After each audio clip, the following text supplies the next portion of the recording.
सोमवार व्रत कथा। दोस्तों, 16 सोमवार का व्रत हर महिला रखती है और कुमारी कन्या भी रखती है, क्योंकि 16 सोमवार का व्रत एक ऐसा व्रत है जिसको करने से आपको अच्छे वर की प्राप्ति होती है। दोस्तों, आज के इस वीडियो में मैं आपके समक्ष प्रस्तुत करने वाली हूँ 16 सोमवार की व्रत कथा के बारे में। चलिए शुरू करते हैं। कहानी शुरू करने से पहले मेरे साथ एक बार कहिए, ओम नमः शिवाय, हर हर महादेव। भगवान शिव अपनी पत्नी पार्वती के साथ एक बार घूमते हुए धरती में अमरावती शहर पहुंचे। वहां शिव जी का एक बड़ा सा मंदिर राजा ने बनवाया था। शिव पार्वती दोनों को वह मंदिर पसंद आया, इसलिए दोनों वहीं रहने लगे। कुछ दिनों बाद माँ पार्वती ने भोलेनाथ से कहा, प्रभु, मुझे चौरस खेलने की इच्छा है। भगवान ने सारा इंतजाम किया और दोनों आराम से चौरस खेलने लगे। तभी वहां मंदिर में पुजारी आ गया। पुजारी को आता देख माँ पार्वती ने पूछा, आप बताइए, हम दोनों में से कौन यह खेल जीतेगा?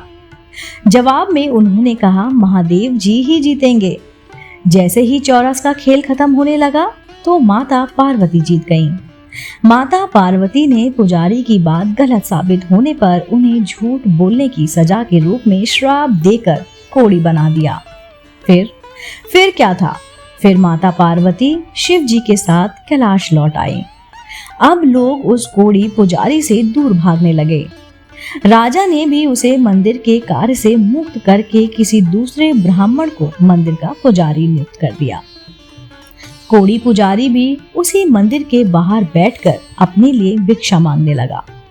कुछ दिनों बाद उस मंदिर में स्वर्ग से अप्सराएं आईं। पुजारी को देखकर उन्होंने उनकी हालत का कारण पूछा। उसने माँ पार्वती द्वारा मिले श्राप के बारे में उन्हें बता दिया। सारी बातें जानने के बाद अप्सराओं ने पुजारी को पूरे 16 सोमवार का और सोमवार तक विधिवत व्रत रखने के लिए कहा। पुजारी को इस पूजा की विधि नहीं पता थी, तो उसने अप्सराओं से इसके बारे में पूछा। उन्होंने बताया कि हर सोमवार को सूर्योदय से पहले उठना होगा, फिर नहाकर साफ कपड़े पहनने होंगे। उसके बाद गेहूं के आटे से 3 अंग बनाना। उसके बाद घी से दीप जलते हुए गुड़, बेलपत्र, अक्षत, नवेद, फूल, चंदन, जनेऊ लेकर संध्या के समय सूरज से पहले प्रदोष काल में भोले बाबा की पूजा करना। पूजा करने के बाद एक अंग शिव शंभू को अर्पण करना और एक खुद ग्रहण करना। उसके बाद बचे हुए अंग को आप आसपास के लोगों में प्रसाद के रूप में बांट देना। इस तरह पूरे 16 सोमवार करने के बाद 17वें सोमवार को आटा लेकर उसकी बाटी बनाना, फिर उसमें घी के साथ गुड़ डालकर चूरमा तैयार करना। इसका शिव जी को भोग लगाकर इसे आसपास मौजूद सभी लोगों को प्रसाद के रूप में बांट देना। इस तरह से व्रत करने से भगवान शिव तुम पर प्रसन्न होकर कोढ़ की समस्या दूर कर देंगे। यह सारी बातें बताकर सभी अप्सराएं स्वर्ग लौट गईं। उनके लौटने के बाद पुजारी ने हर सोमवार को विधिवत व्रत और पूजा किया। 16 सोमवार पूरे करने के बाद 17वें सोमवार को सबको प्रसाद बांटते ही उसके कोढ़ की समस्या दूर हो गई। पुजारी के ठीक होने पर राजा ने दोबारा उस मंदिर में पूजा पाठ करने का जिम्मा उसे सौंप दिया।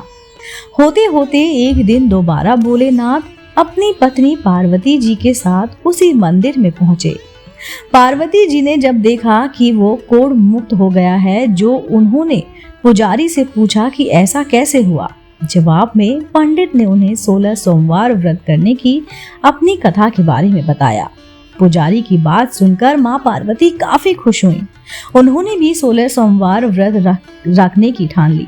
इसके लिए माँ पार्वती ने पुजारी से पूरी विधि जानी और अपने नाराज बेटे कार्तिकेय को वापस पाने के लिए नियम से व्रत करने लगी।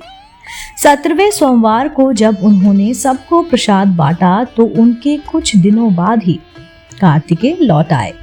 उन्होंने माँ पार्वती के पास पहुंचकर पूछा, माता, अचानक कुछ हुआ कि मेरा सारा गुस्सा ही खत्म हो गया। क्या आपने कोई ऐसा उपाय किया था क्या? जवाब में पार्वती जी ने 16 सोमवार के व्रत की कथा सुनाई। यह सुनकर कार्तिकेय को भी 16 सोमवार का व्रत रखने का मन हुआ, क्योंकि वो अपने मित्र ब्रह्मदत्त के दूर जाने से बहुत दुखी थे। माता पार्वती से 16 सोमवार व्रत की विधि जानकर उन्होंने परदेश गए अपने दोस्त ब्रह्मदत्त की वापसी की मनोकामना के साथ व्रत शुरू कर दिया।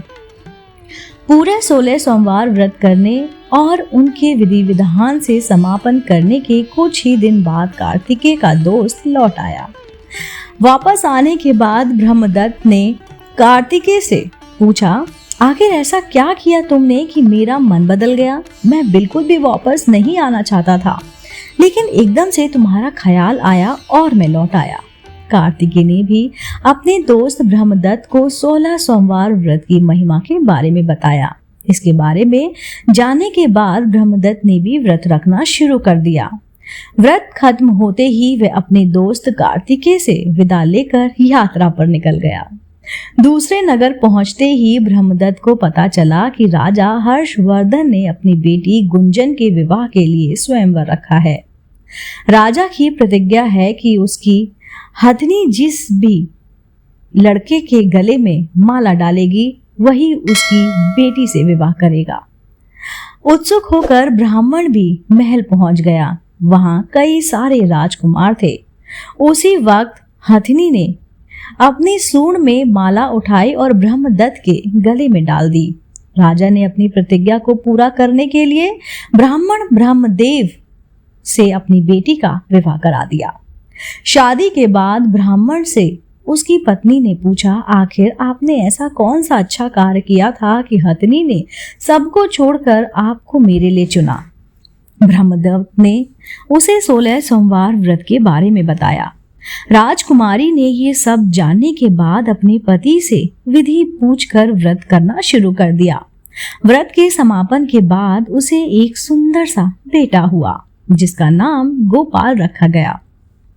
गोपाल जब बड़ा हुआ तो उसने अपनी माँ से पूछा, आखिर मैं आपके ही घर में पैदा क्यों हुआ? कौन सा शुभ कर्म आपने किया था? गोपाल को उसकी माँ गुंजन ने 16 सोमवार व्रत कथा सुनाई। गोपाल ने भी शिव भगवान की महिमा जानने के बाद बड़े से राज को पाने की चाह में 16 सोमवार व्रत रखना शुरू कर दिया। व्रत पूरा होते ही एक दिन पास के ही राजा को गोपाल पसंद आ गया। उन्होंने अपनी बेटी मंगला से उसकी शादी करवा दी। कुछ ही दिनों बाद राजा का देहांत हो गया। अब गोपाल ही पूरा राज्य संभालने लगा। गोपाल ने भगवान शिव को धन्यवाद कहते हुए दोबारा 16 सोमवार का व्रत रखा। इसके समापन के दिन उसने अपनी पत्नी से सभी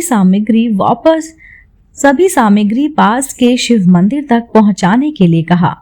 मंगला ने खुद जाने के बजाय पूजा की सामग्री कुछ सेवकों के हाथों मंदिर तक पहुंचा दी। उसी दौरान आकाशवाणी हुई, राजन, तुम्हारी पत्नी ने 16 सोमवार व्रत का अनादर सम्मान नहीं किया। अब तुम उसे अपने महल से तुरंत निकाल दो, वरना तुम्हारा सब कुछ खत्म हो जाएगा। गोपाल ने अपनी पत्नी को अपना आदेश ना मानने और भगवान शिव के अनादर के लिए महल से निकाल दिया। अब वह भूखी प्यासी दर दर भटकने लगी। उसे जो भी सहारा देता उसका सब कुछ चौपट हो जाता।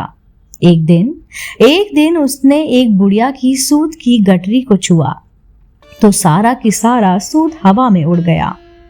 फिर उसे एक तेनाली ने रहने के लिए घर दिया तो उसके सारे तेल के मटके खुद ब खुद टूटने लगे। ऐसी मनहूसियत को देखते हुए हर किसी ने उसे अपने यहाँ से निकाल दिया। अब उसकी कोई मदद नहीं करना चाहता था। प्यास के मारे जब वो किसी नदी के पास पानी पीने के लिए पहुंची तो वो नदी भी सूख जाती। फिर एक दिन वह जंगल में पेड़ के नीचे छांव पाने के लिए बैठी। उसी वक्त वह पेड़ भी सूख गया। देखते ही देखते सारे हरे भरे पेड़ सूखने लगे। कुछ देर बाद वो एक तालाब में पहुंची। वहां का पानी जैसे ही उसने छुआ उस पर कीड़े पड़ गए। यह सब देखकर वो हैरान हो गई और उसी कीड़े वाले पानी को उसने पी लिया। भटकते भटकते एक दिन रानी पुजारी के पास पहुंची। उसे देखकर पुजारी समझ गया कि इसके साथ कुछ सही नहीं चल रहा है। उसने रानी को मंदिर में ही रहने की इजाजत दे दी। रानी मंदिर में सब्जी या फल को हाथ लगाती तो वे सड़ जाते, आटे को छूती तो उसमें कीड़े पड़ने लगते, पानी से बदबू आने लगती। यह सब देखकर पुजारी ने कहा, लगता है तुमसे कोई बड़ा अपराध हुआ है, जिससे नाराज होकर देवताओं ने तुम्हें दंड दिया है। इस बात के जवाब में रानी ने पुजारी को शिव की पूजा करने के लिए सामग्री से जुड़ी पूरी कहानी बता दी।